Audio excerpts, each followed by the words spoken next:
I'm Chad. And I'm Cheese, and we are the Chad and Cheese Podcast. Our podcast covers news, startups, AI, automation, programmatic, and all the things the kids are excited about. and then we drown it with a healthy dose of snark, attitude, and four-letter words. Subscribe to the Chad and Cheese Podcast today, wherever you listen to your podcasts. To help set the expectations of your candidates or your pre-candidates, whatever we're calling those people who one day will want to apply or you'll one day want them to apply when they're actually ready to talk about jobs, whatever we're going to call them, prospects, I don't care. But what have you done today to set those expectations? Now, that's not a random question. It's not a crazy question because in a lot of ways, setting expectations is exactly what your job as an employer brand professional is really all about. You are expected to help people understand what it's like to be there, to set expectations. Now, for a long, long time, we expected recruiters to set those expectations, and they would do that by phone screening candidates and asking them things like, the salary is X to Y. Are you comfortable with that? Are you comfortable with wearing a suit every day? Are you comfortable traveling? Are you comfortable lifting heavy things? Are you comfortable in collaborative environments? Are you comfortable working all day without a lot of communication from leadership, et cetera, et cetera? But that's shifted quite a bit, right? That's shifted a lot. Recruiters right now are checking a couple of boxes, but really what they're trying to do is look for matches. When they're doing their job really, really well, what they're trying to do is understand the job and the manager and the hiring manager and the culture and what the job really entails, and then matching it to someone who fits that idea, right? It's not a game of like equals like, it's so much as it is, look, we generally are very sharky. We need someone who is comfortable in a sharky environment. We're generally very consensus driven. We need someone who can be comfortable in a consensus driven space, right? That's what they're doing. They're looking for those matches so that when they bring the candidate up to the hiring manager really can nail down what's going on, right? So that means the expectation game lands firmly on your shoulders. So when I say expectations, what do I mean? I mean very simply that candidates and prospects and really anybody who would ever want a job anywhere in the universe, let's be fair, all they want is one thing. It's not money, it's not fame, it's not power, that's just me.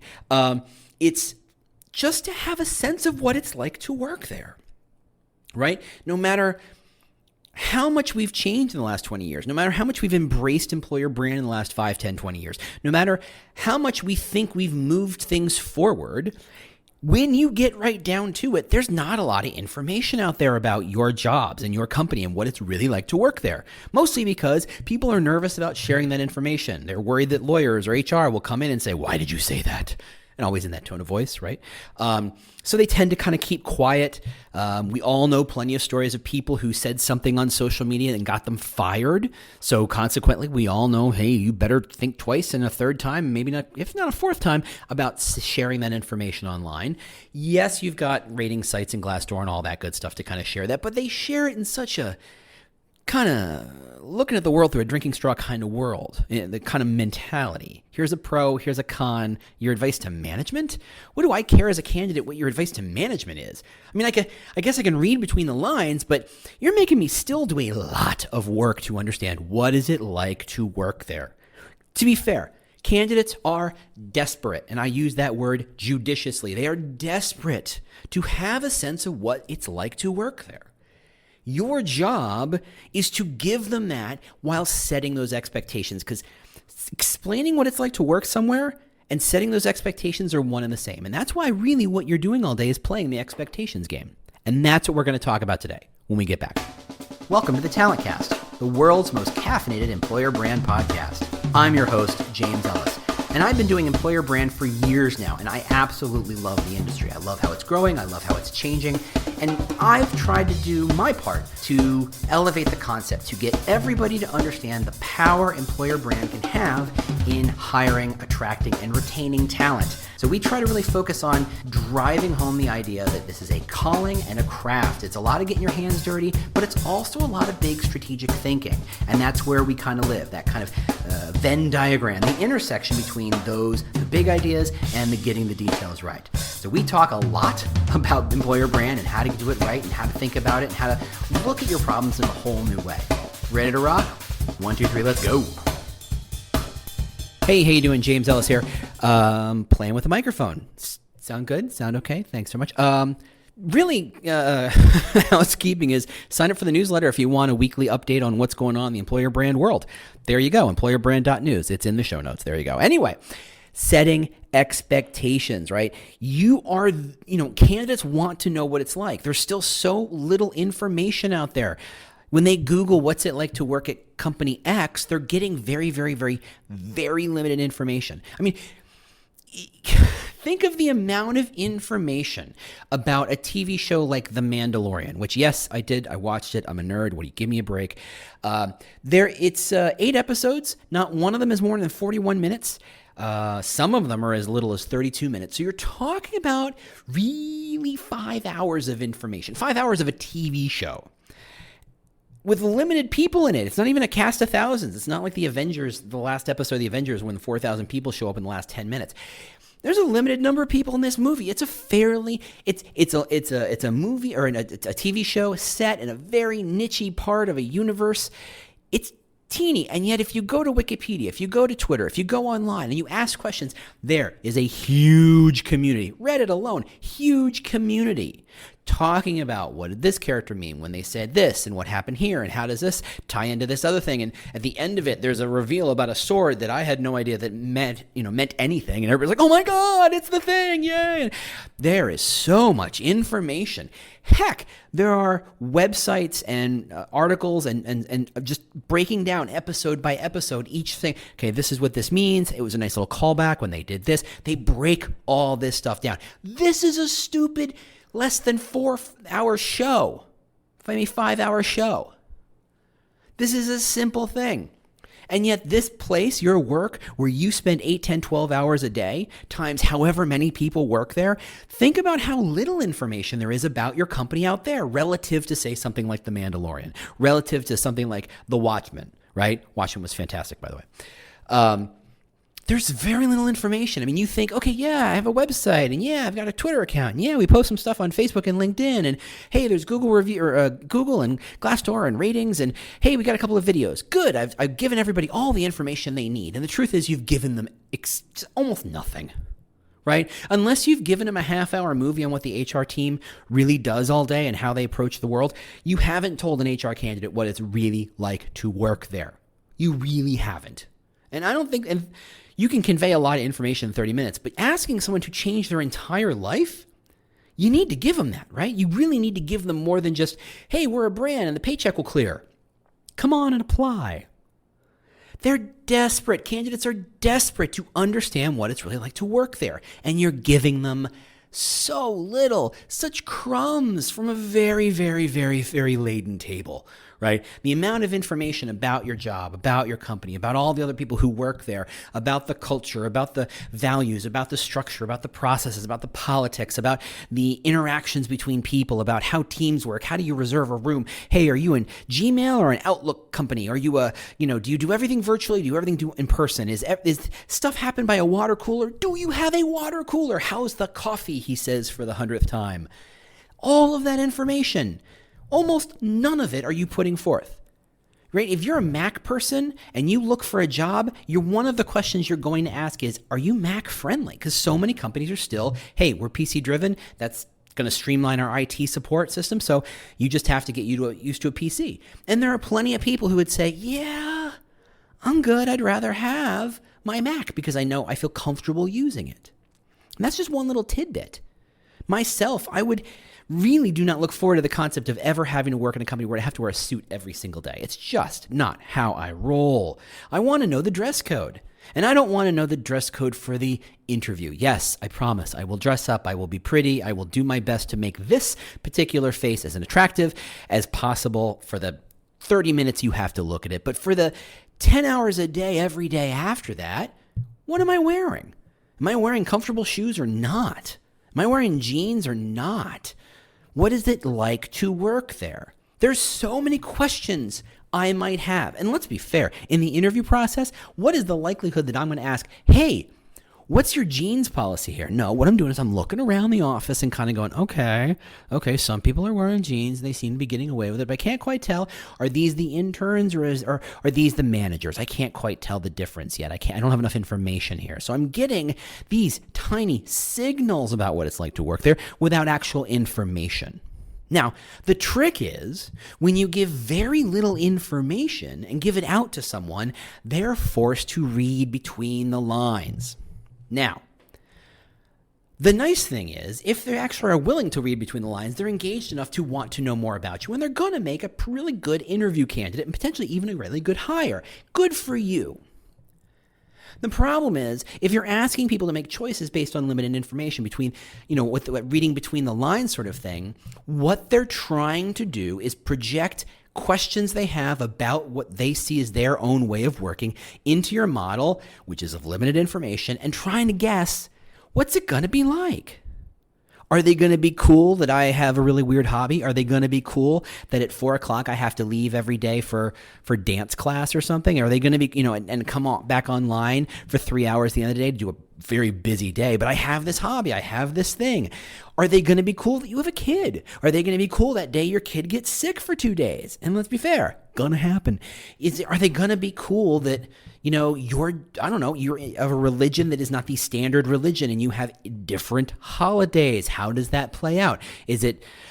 Frankly, the information about how comfortable is the company giving PTO is a closely guarded secret. For example, yes, you get 2 weeks. Yes, you get unlimited. Whatever that number is officially in the policy, can you really take it all? Or are you going to have a boss who goes, yeah, I can only let you have half of that because it's a very, very busy time in the office? How do you really get that? Hey, you have 2 weeks, but you have to use a week of it between Christmas and New Year's when it's dead anyway. Well, okay, but that information doesn't exist anywhere. Or if it does, it's so far buried in the bowels of the internet, you'll never find it. But that's crucial information. That tells me a lot about your company. Now, when you set expectations, and by the way, that's what we're talking about. Your job is to set those expectations. When you're here, it's going to be like this. The game of expectation setting is entirely yours. I think I've said this once. When I was a kid, I think my mother, I guess, I'm projecting now, gave me a mug, and it was a white mug. So I looked at it and glanced at it, and I assumed, it's white liquid in it. It must be milk. And I drank it. And it was disgusting because it was water. I set the expectation that this white mug contained a white liquid, which was milk, and expected it to be milk. And when it tasted like water, that tasted disgusting. Was the water gross? No, it tasted exactly like water. But if my expectation is for milk and you give me water, whatever you've given me is foul.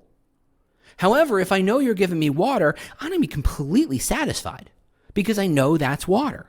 I might want milk. I might want beer. I might want coffee. I always want coffee. But if I know what I'm getting, I feel far more comfortable with what I get. That's the power of expectations. If you walk into a job and they say, hey, we're all lovey-dovey and we're all here to help each other and we treat each other like a family, and then you walk in and everybody's working 16 hours a day and they're beating each other up and stabbing each other in the back, how much is that like a family? You set the wrong expectations. Or you allowed not enough information to get out because you leaned on this holy, silly symbol of we're like a family. And you allowed that to be enough information when in fact, we're like a family is effectively no information whatsoever. What do you mean you're like a family?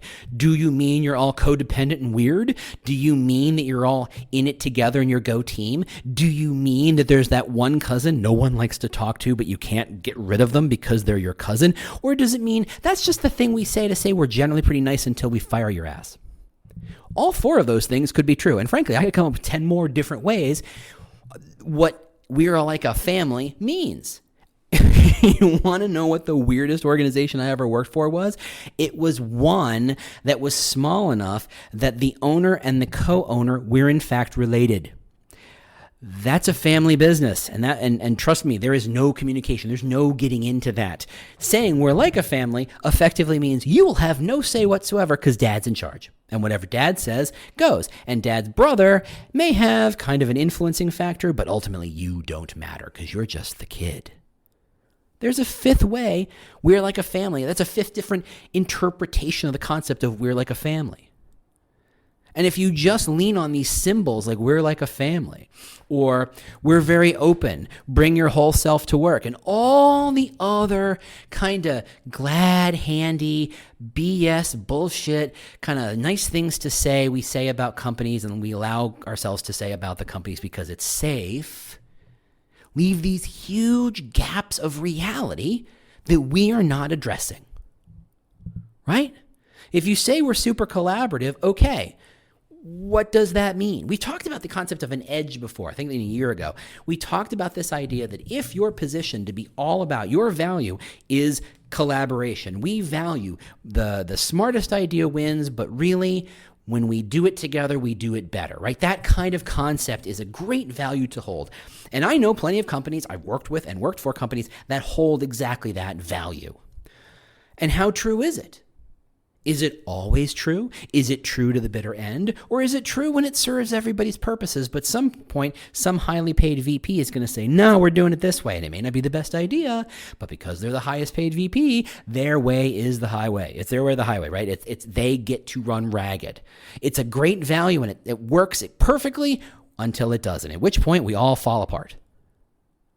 That is an expectation setting process. If you say we're like a family, or we're always collaborative, or we value the best idea wins, that's great. But that is like the first line of a novel you forgot to write, right? It was the best of times, it was the worst of times. Okay, you got me hooked. I'm interested. Let me hear more. No, it was the best of times, it was the worst of times. That's all I got. Thanks so much for playing. I got to go. No, come back. You need to give me more information. You need to give me a lot more information, because saying it was the best of times, it was the worst of times, I can project into that anything, literally anything. I can say this story is going to be, and it will go in a million different directions, and only one of them might be right. In fact, maybe none of them are right. But you didn't do a good job setting expectations. Now, what happens is when you do a good job setting expectations, when you really explain this is what it's like, and to me, when you say this is what it's like means skipping the highfalutin, high-minded conceptual stuff and getting down to, hey, if you're not here by 9 o'clock, people look at you funny.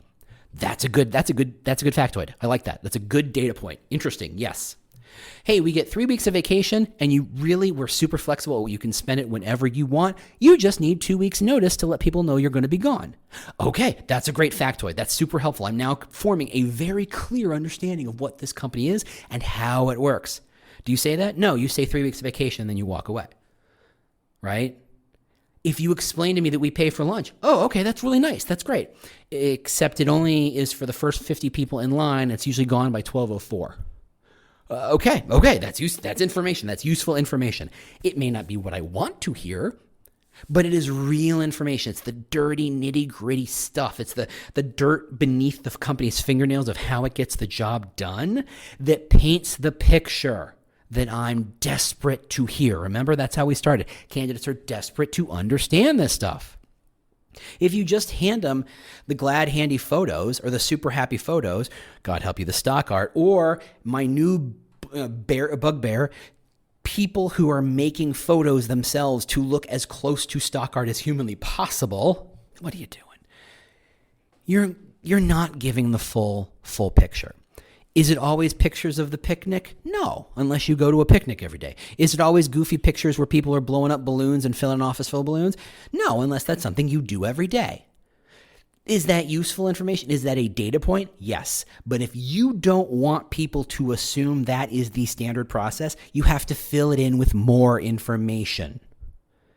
And that information is what's lacking in so many employer brands. They stick to those fuzzy bunny values.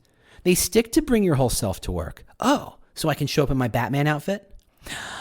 No. Okay, so not my whole self. So my whole self that's useful to you, but not the Batman outfit. Okay, good to know. That is a line. That is not the same as bring your whole self to work, right?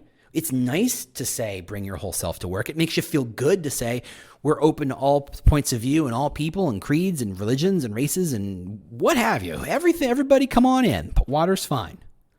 Except the guy in the Batman outfit. Oh, okay, got it. Drawing a line makes claims clear. It provides realism. It provides clarity and contrast to make you understand, what is this company really about? What is it really like to work there? Now, when you meet expectations, the magic thing that happens is that you actually, first off, you'll be in like the top 1% of all companies actually giving enough information that's useful. Simply using the vacation PTO policy example I used earlier. It's like, yes, it's 3 weeks, but, and then all the other details that happen behind the but. By the way, my second marriage, yes, you've now learned a bit about me, was to a therapist who I learned a lot from, not really in contact with anymore on purpose, but one of the most magical things she ever taught me was the concept of the word but, B-U-T. Anything you say before the but is the crap you want people to think. Everything that happens after the but is the real shit. Meaning, or that is to say, the word but actually stands for behold the underlying truth. It was magical when you say, look, this is an amazing place to work. We get unlimited vacation. They serve us lunch, but here it comes. Anything after that is the real information. That's the power. Embrace that idea. Everybody stops before the but. Everybody goes, we have these wonderful things. Look at all this PTO. We have a wonderful office.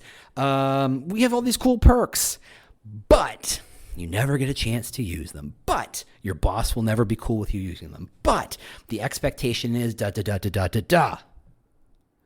That's the brand. You want to tell me that you are incredibly smart and strong? Great. But that's the information. Everything after the but is what your employer brand really is. Everything before the but's what you make the poster out of. It's what the first page of your website is. And we can go back to that whole impact thing. We've talked about impact, right? That every single company seems to say, make an impact. But you have to be here 4 years before you can make an impact. But you have to be a VP. But someone has to let you. But you have to be magically special and skilled at something no one else has ever thought of before in order to do that. What's the but? So once you really understand the concept of setting that expectation, of playing the expectation games, what is the outcome? Well, we've talked about a long time ago that the concept of Glassdoor, right, is not, and let's be fair, Glassdoor has spent a lot of time, energy, and money over the past, 10 years now, convincing everybody that their Glassdoor rating is a rating of the company, and that's not true. What the Glassdoor rating is a rating of how well recruiters set expectations. What do I mean? If I tell you that the company is great and the company you show up to sucks, there's your 1-star review. There's your 2-star review. If I tell you that the company is a hard place to work, but there are rewards or this is why we do it, and I show up to work and that's exactly what I get, here's my 4-star review. Here's my 5-star review. Expectations are the game. That's the power. That's how Glassdoor works. If I know what I'm getting into and my expectations are met, and if they're even slightly exceeded, here's your 5-star review. So when you do a good job setting proper expectations, what happens? 1, people become more interested because you're saying real stuff. You've gone beyond the bullshit. You've moved past the but. You are telling me what's really going on. Now, that is really hard to do because the reality over in legal and the reality over in sales and the reality over in product and the reality over in leadership may be 4 different realities. And if you try and gloss over them and saying, here's the reality for everybody, kind of, sort of, if you squint real hard, that's the stuff before the but. Right? The reality is, we're a really close-knit team until tax season happens and the accountants go, oh God, when tax season happens, this is their reality. If you say it's an 8-hour day, except for tax season, but if you don't say except for tax season, the accountants go, oh, it's an 8-hour day. Got it. And then, first quarter rolls around. You're like, good Lord, what's going on? This isn't an 8-hour day. Oh yeah, no, tax season's a whole different thing. So setting expectations increases interest because you're giving someone more information than they're getting anyplace else.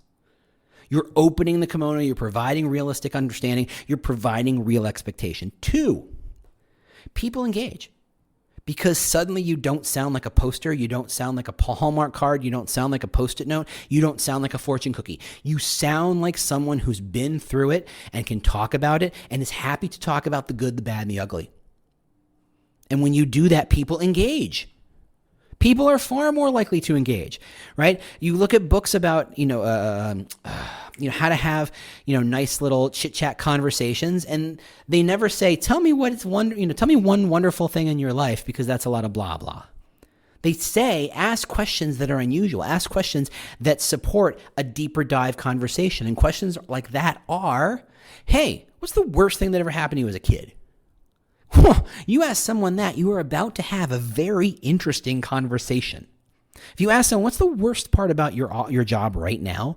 What's the one part of your job you loathe? You're about to have a very interesting conversation. Now, as recruiters and HR or employer brand and talent acquisition type people, we're usually trying to veer away from those conversations as hard as possible.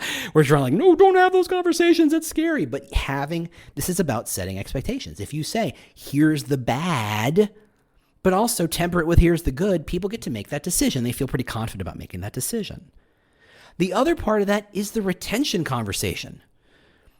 And usually employer brand people like to tack on increased retention to all their metrics without ever tapping into how that works. Well, this is how it works. If I know it's going to be hard and I've chosen the job that is hard, I'm much more inclined to stick with the job that is hard because I made an informed choice, because my expectations were met, because I expected X, I got X. Great, I will continue with this. I got a little more than X, this is fantastic. I can't wait for whatever happens next year.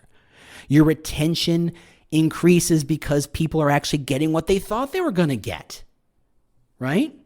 And if you don't set expectations, what you're really doing is giving the pablum bull that everybody else seems to give. And like I said, if everybody says, join us to make an impact, are you suggesting that if I join another company, I'm not going to make an impact? Because I think they do offer impacts at pretty much every job if you do your job right. Most of them, that's not 100% true, but it's pretty fair. Most jobs give you an opportunity to make an impact. If you do your job twice as well as what they expected, you've made some sort of impact. You're going to get promoted and they're blah, blah, blah. There you go.